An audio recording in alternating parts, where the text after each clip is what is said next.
को पता है कहाँ थे? कभी नींद में गए हैं? नींद में गए हैं कि नहीं गए? हाँ गए। अच्छा, नींद में क्या होता है कि वहां कुछ भी एहसास नहीं होता।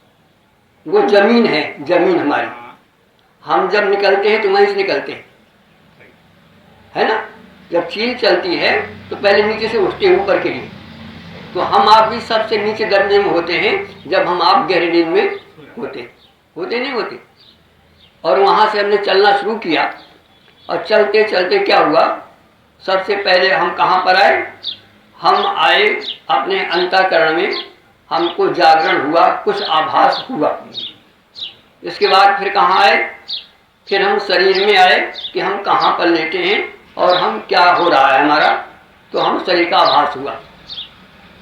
इसके बाद हमने आँख खोली, इसका मतलब क्या है कि हम इंद्रियों में आ गए।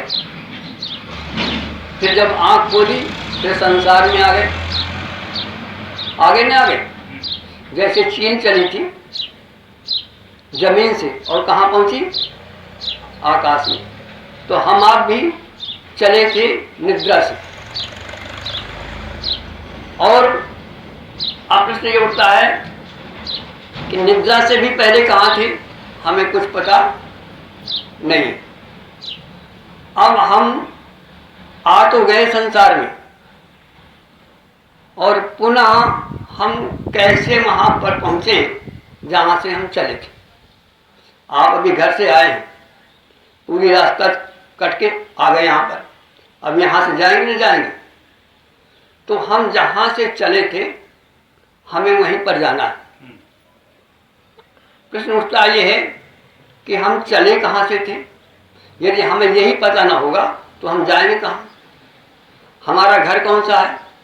हमारा घर वो है जहाँ हमारे माता पिता है ना, वही घर। तो इस देह के माता पिता जो घर में हैं, उनके घर से हम आप यहाँ आए। लेकिन इसमें जो आप बैठे हो, ये तो हुआ आपका वाहन जिसके माध्यम से आप यहाँ आए। जैसे गाड़ी, हमारे राजू भैया ने गाड़ी आई, वाहन आई, वहाँ पर रख दिया उन्होंने और वाहन से यहाँ उतर गए। तो वाहन अलग है और वाहन में चलने वाला, तो ये हमारा शरीर क्या है? ये वाहन है, इसके माध्यम से हम आए। आप गाड़ी के माध्यम से यहाँ पर आए। अब इस हम जो इसके अंदर विराजमान है वो कहाँ से आए? प्रश्न ये उठता है। ये शरीर तो आया घर से, अपने माता पिता के यहाँ से, लेकिन इसमें जो जीव बैठा हुआ है वो कहाँ से आया? प्रश्न ये उठता है। वो भी अपने माता पिता के यहाँ से आया। और माता पिता कौन है उसका? ईश्वर अंश। तो क्या निर्णय हुआ कि हम कहाँ से आए? ईश्वर के यहाँ से। और जब हम ईश्वर के यहाँ से आए तो क्यों आए? प्रश्न उठता है। जैसे आप यहाँ आए, आपके अंदर प्रश्न है कि हम सत्संग करने जा रहे हैं, तो हम परमात्मा के यहाँ से यहाँ क्यों आए? क्या आवश्यकता थी? कहते हैं परमात्मा के यहाँ कोई कमी नहीं थी। हम पूर्ण जो है विराम में थे, पूर्ण विराम थे। ईश्वर अंश, जीव अविनाशी और चेतन अमर, सहज सुख राशि, सब कुछ हमको वहां प्राप्त था। अब प्रश्न उठता है कि हम वहां से क्यों आए? क्या आवश्यकता पड़ी थी? जैसे और थोड़ा सा उदाहरण है, आप एक मछली होती है, मछली सागर में कहते हैं सुखी मीन जहां नीर अगाधा अतिमि हरि शरण को। तो मछली समुद्र में थी, लेकिन आपने देखा होगा कभी कभी मछलियां राजू खेतों में मिलती। क्या मतलब है? क्या वहाँ खेत में कहाँ से आती मछली? अतड़पती है। देखा होगा कभी कभी बचपन में, शायद कभी घर में तो बरसी नहीं, आकाश से तो आई नहीं, तो मछली खेत में आई तो कहाँ से आई? मछली तालाब में होती है, सागर में होती है, लेकिन खेत में कैसे पहुंचती है? मालूम है साहब? खेत में मछली देखा हो कभी आपने पकड़ते हुए बच्चों को? बरसात में हाँ, तो कहाँ से आती है? कभी नहीं। यदि बरसते आप घर में कभी मछली पड़ी मिली? खेत तालाब से पहुँचती है।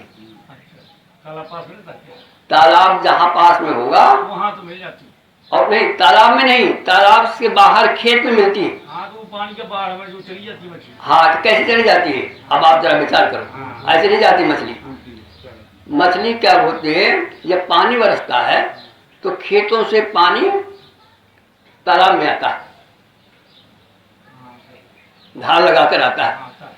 तो मछली सोचती है कि अरे मैं तो गड्ढे में हूँ और ये तो जहाँ से आ रहा है वहाँ बहुत सागर होगा, ऊपर चढ़ जाती है। ये खेत में जाती है, और जब खेत में जाती है तो क्या होता है? ऐसे ही मछली जो समुद्र में होती है वो कैसे आती है? वो घूम रही होती है, बड़े आनंद में होती है, कोई वहाँ पर किसी प्रकार का कोई भय नहीं उसको, अगाध समुद्र है, सूखने का कोई वहाँ। लेकिन होता क्या है कि वो मछली जब घूम रही होती है तो नदियाँ सागर में गिर रही होती है, ध्यान देना।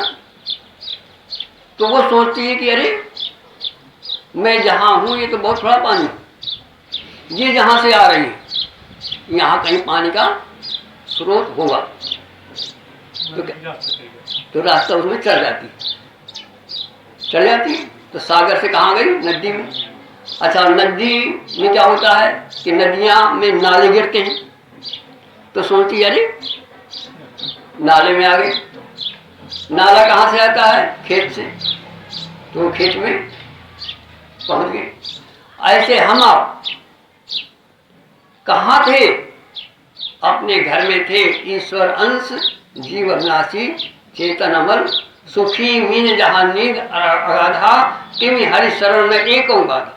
हम भगवान की शरण में थे, भगवान के घर में थे। अपने इसके पहले आप कहाँ थे? माता पिता घर में थे, नहीं थे? यहाँ सत्संग के लिए आया।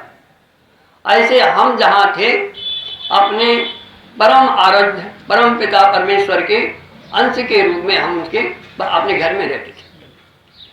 लेकिन हुआ क्या कि वो मछली जैसे नदी में आकर आ गई, ऐसे हम आपने इस संसार में आकर के सुखों के लिए, क्योंकि हमने देखा कि जब जहाँ हम थे वहाँ पर सुख से वंचित थे। यद्यपि हम सुख पूर्ण रूप सुख था मछली को, किसी प्रकार का भय नहीं था, लेकिन उसको सुख का एहसास नहीं था। जैसे मान लीजिए आप दिन भर कूलर में बैठे, कभी आप धूप में न गए हो तो बताओ कूलर का क्या आनंद।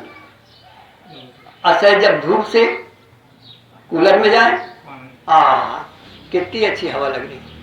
दिन भर बैठे हैं कोई मतलब नहीं है, लेकिन जब धूप से जाओगे आप तब आनंद की। तो मछली आनंदित थी वहां, लेकिन उसको आनंद का एहसास नहीं था, ध्यान देना। ऐसे ही हमें आपको जहां हम थे अपार कोई भी कष्ट नहीं था वहां पर। बताओ भगवान के घर में क्या कष्ट होगा? लेकिन इतना आनंद था कि आनंद से परिचित नहीं थे। अब जब हम यहां आ गए, जब मछली तड़पती है खेत में, और जब वही मछली शायद किसी तरह से फिर सागर में पहुंच जाए तो बोलो कितने आनंद हुए। इसी तरह से हम आप आनंद में तो थे ही, लेकिन आनंद का एहसास नहीं था। और यहाँ आकर के हम आप विषयों में आकर के फंस गए। अब हम जो है पुनः अपनी जगह में नहीं जा पा रहे, बस यही महान दुख है। और जब तक हम अपने घर में, अच्छा मतलब आप घर से यहाँ आ गए और घर में न जा पाए आप, तो बताओ दुख होगा कि सुख होगा? दुख। शांति जब भी मिलेगी जब हम आप। तो ठीक इसी तरह से हम आप क्यों बेचैन हैं?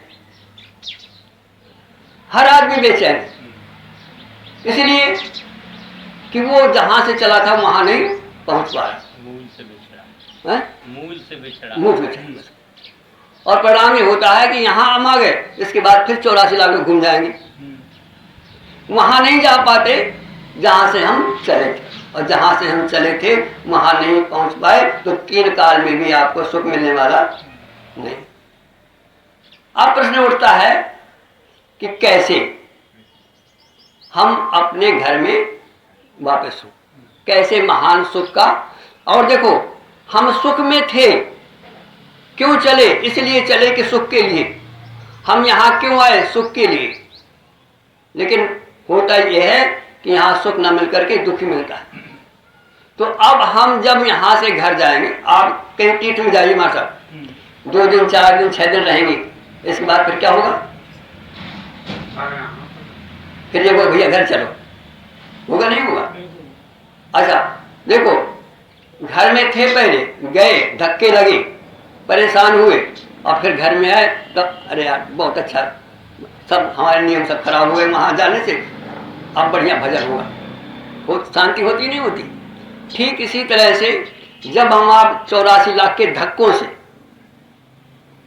मछली तड़पते हुए चारों तरफ से जब किसी तरह से वो सागर में पहुंच जाए, तो बोलो जो सागर में पहले थी लेकिन उसको आनंद नहीं था, अब जब सागर में जाएगी, ध्यान देना, अब जब हम कभी लौट करके परमात्मा में जाएंगे तो महान आनंद की प्राप्ति होगी। तो हम क्यों आए? इसलिए आए कि हम यहाँ पर सुख के लिए आए थे, लेकिन हुआ ये कि सुख के जगह हम तड़प मछली की तरह तड़प तड़प कर हमें मरना पड़ेगा। और एक बार नहीं, पता नहीं कितनी बार मरना पड़े। आकर 4,84,000 जून गुणवतिया, फिर तो सदा माया कर प्रेरा काल कर्म स्वभाव, कबहू करी करुणा नर देही। बंधुओं, ये नर इसलिए मिला है कि तुम अपने घर वापस जाओ, और कहीं यहाँ वहाँ भटकने की आवश्यकता नहीं, सीधा यहाँ आए हो, सीधा अपने घर जाओ, तभी शांति मिलेगी। बंधुओं, अब हमें थोड़ा विचार करना है कि मछली कैसे नदी से सागर में जाए, कैसे हम आप इस संसार में परमात्मा में जाएं। और देखो, हमारा सौभाग्य ये है कि हम नित्य प्रति अपने परमात्मा के यहाँ जाते हैं। कैसे? रात में जब सोते हो तो कहाँ जाते हो? बोलो, नींद में जाते। लेकिन दुख इस बात का ये है कि वहाँ जो हमें सुख मिलना चाहिए था उससे हम अपरिचित रहते हैं, क्योंकि हम सो जाते, अननोन में जाते, नोन में जाना बिना जाने हुए। हाँ, तो अब देखो, बस अब ये बस इसी बिंदु पर आ जाइए आप, बस बहुत थोड़ी स्टार्ट कर बात करेंगे कि मछली जो है कैसे आ तो गई, वो आ तो गए हम, अब मछली कैसे जाए? तो एक ही रास्ता है हमारे साथ कि वो अपनी हरकत को बंद कर दे। राजू, जो चल रही है, पंख जो चल रही है, फड़फड़ा रही है आगे बढ़ने के लिए, बस वो बंद कर दे। और क्या करे? राम राम राम राम, बस जो कुछ हो जाए होने दे, चाल भर बंद कर दे। ऐसे हम आप स्वरूप में जाने के लिए, परमात्मा में जाने के लिए, जो हमारा ये मन है, मछली है, ध्यान देना, हमें मन ही संसार में भटका रहा है, मन ही हमें 84 लाख योनियों में चक्कर लगा रहा है। तो इस मन को परमात्मा में पहुंचाने के लिए, सागर में पहुंचाने के लिए, जैसे मछली अपने घर जाने के लिए केवल अपनी चाल को भर बंद कर दे, तो पानी तो उसको झेल ही रहा। देखो, हमेशा अंश जो है अंशी की तरफ झुकता, क्योंकि अंश है वो, और वो महान अंशी है, तो अंशी जो है उसको झीक लेता, खिंचाव होता है स्वाभाविक। परमात्मा हमें स्वाभाविक खींच रहा। अच्छा बताओ, नींद में हमें क्या करना पड़ता है? स्वभाव खिंच जाते नहीं खिंच जाते, क्योंकि वो खींच रहा है हमें, लेकिन हम चलते चलते सो जाते हैं। और अपना कोई बस नहीं है कि हम नींद में चले जाएं। बस उसी बस के लिए ये आपको मिला शरीर, पुरुषार्थ बस यही करना है हमें, इतने हम रहस्य खोलना है। इसीलिए मनुष्य जन्म का मतलब यही है, बड़े भाग्य मानुष तन पावा, जो न तरे भव सागर, यही इसकी विशेषता है। और यही हम आप करते नहीं। संसार में हम सब काम करते हैं, लेकिन जो हमें काम करना चाहिए उससे हम वंचित, जिसके लिए हम आए। अरे आया था किस काम को, सोया चादर तान, सूरत संभालेगा फिर अपना आप पहचान। हम आए क्यों थे? हम आए थे इसलिए कि यहाँ का आनंद लें और अपने घर चले जाएं, लेकिन यहाँ के विषयों में आकर के फंस गए और इसके बाद फिर 84 लाख का चक्कर रखा। तो विचार करो कि मछली, इसी तरह से हम आप ध्यान में, हमारा विषय यहाँ था, ये तो सब भूमिका हुई। हम आप जब रात में सोते हैं तो वहाँ पर क्या करें? ध्यान में बैठ करके बस हम अपने मन की चाल को बंद कर दें। चील उड़ रही है महाराज, और यदि अपना पंखा बंद कर दे तो वो कहाँ जाएगी? पृथ्वी खींच रही है उसको। ऐसे हमारा मन को परमात्मा खींच रहा है, लहर को सागर खींच रही है, लेकिन उसमें हलचल होने के कारण वो टिकी हुई है। पंखे चलने के कारण वो टिकी हुई है। मछली पंखे चलने के कारण ही वो इधर से उधर भाग रही है, और शायद उसका मछली का पंखा हिलना बंद हो जाए तो वो कहाँ जाएगी? पानी तो झेल ही रहा है। तो हमें करना क्या है जीवन में? हमें जीवन में करना ये है कि विश्राम के समय, ध्यान के समय आप बैठ जाइए चुप होकर के और अपने मन को शांत करिए। शांत कैसे होगा? उसको केवल राम नाम में लगा दो, वहां तो सोचो नहीं, और बस ध्यान रहे कि राम राम। हम इसलिए कह रहे हैं कि हमारा होश बना रहे। अभी राजू कह रहे थे ना, हम सो जाते हैं वहां सोए नहीं, जागरण हो तो देखो, जिन लोगों ने ये क्रिया किया है उन लोगों के पास हमें जाना चाहिए। जैसे गोस्वामी जी ने, गोस्वामी जी कैसे जागे, योगी कैसे जागते हैं? कहते नाम जी है जप जागहि योगी, अपरमारथी प्रपंच वियोगी, जाना चाहे गुण गति घेऊ, नाम जी है जप जानई के। अभी प्रसंग चला था, कलयुग केवल नाम आधार। साधनाएं तो बहुत हैं कि लेकिन जिस समय हम जिस भूमि में बैठे हैं, जिस समय बैठे हैं, जिस काल में बैठे हैं, यहाँ आप कोई साधना नहीं कर सकते। केवल एक है, कलयुग केवल नाम आधार। अर्थात हम अपने इस मन को, चाल को बंद करने का प्रयास करें और बस केवल शांत होकर के, यद्यपि ये बहुत कठिन काम है, लेकिन भगवान कहते हैं अर्जुन डरने की आवश्यकता नहीं है, ये अभ्यास और वैराग्य से ही संभव है। तो हम पहले 10 मिनट, 15 मिनट, आधा घंटा, जितनी आपकी सामर्थ्य हो बैठें। जैसे किसी शराबी को शराब पिलाना सिखाना हो तो पहले 1 चम्मच पिला दो उसको, मार साहब रोजाना, लेकिन पिलाओ बस नियम से, तो घबराने की बात नहीं है। रोजाना बैठो, प्रभु का स्मरण करो, और जिस दिन गले से उतर जाएगी ना शराब, हाँ तो फिर तो रोज ही जाए। बस भक्ति का जाम पियो। कहते हैं जाम पर जाम पीने से क्या फायदा, सुबह पी शाम को उतर जाएगी। अरे बंदे, ऐसा जाम पी राम नाम का जिससे जिंदगी नशे से गुजर जाएगी। बोलो वृंदावन बिहारी लाल की जय। हरि ओम।